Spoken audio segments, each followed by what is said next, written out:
አንቺ ኒና ወዴት ነው የምትሄጂው? ነይ እንጂ ነይ ቁጭ በይ። ኪራ አልተቀየምከኝም አይደል? ኢሞ ምን ሆነሻል? ለምን ውስጥ ታይኝ የምትሸሺው? ምን አባቷ ሆናለች እጂ? እጄን ይዘሽ አስመታሽ ይመስልሽ እንዴ? ኪራ ቢሆንም እኮ በእኔ ጦስ ነው። እኔም ብለህ መተህ እኮ ህይወትን አጥተህ ነበረ።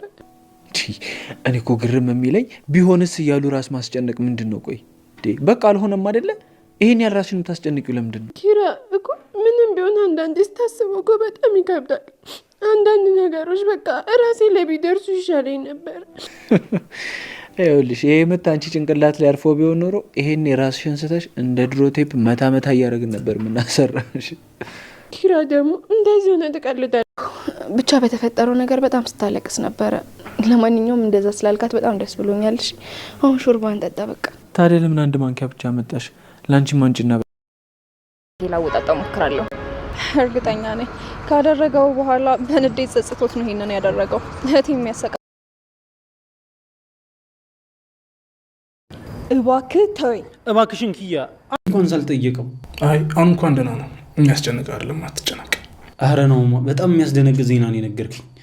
በቃ እኔ በእናትህ ውሃ ገዝቼ ልምጣ፣ አልቆብኛል። እሺ አንተ እዚህ ጠብቀኝ። በቃ አብረን ሂድ፣ እኔም ካርድ እገዛለሁ። ደግሞ እዚህ ቢሮ ውስጥ ቁጭ ብዬ ስራ መንፈስ ቢጸናወተኝስ? አረ እኔ ራሴ ያመጣላለሁ፣ እዚህ ጠብቀኝ። አይ መንቀሳቀስ ፈልጌ ነው። እናምጣ። እሺ በቃ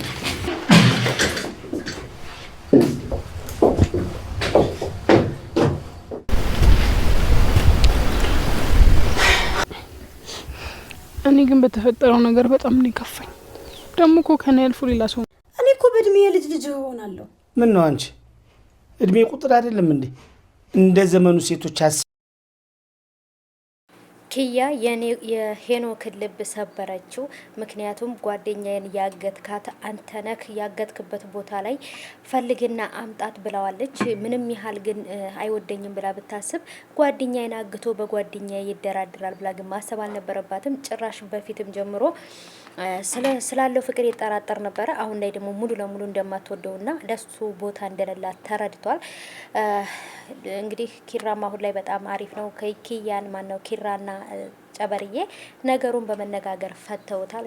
ጨበርዬ እውነት ለመናገር ንጹህ ልብ ስላላት ኪራ የተጎዳው በእኔ ምክንያት ነው፣ ህይወቱንም በእኔ ምክንያት አጥቶ ነበር ብላ በጣም ነበር ልቧ የተሰበረው።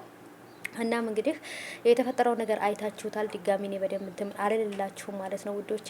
የጽናት ድራማ ግን ማለቂያው ነው የናፈቀኝ ማለት ነው ውዶቼ። ምን ነው ተንዛዛ፣ ረዘመ። በቃ አዲስ ነገር የለም፣ በተደጋጋሚ እየሆነ ነውና ወይ ጨርሱት በቃ። እዚህ ላይ አሁን ቢያልቅ ኖርማል ነው በቃ። ሰኔና ጆከርም ቀለበት አድርገዋል ምናምን በቃ። አሁን የምንጠብቀው የናሆምና የምሩ ነው።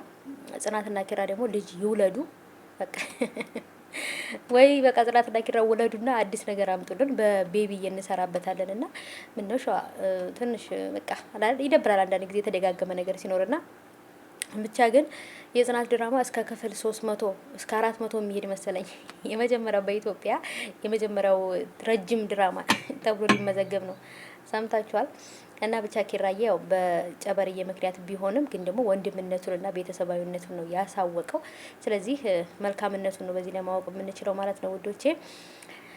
ሀንዬም እንግዲህ ሀንዬ የሳቃችን ምንጭ መታ ነበር ወደ ጽናት ቤትና ከጽናት ጋር ያላቸው ነገር መቼ እንደሚፈታ ግን አላውቅም። የእሷና የጽናት ነገር ከባድ ነው።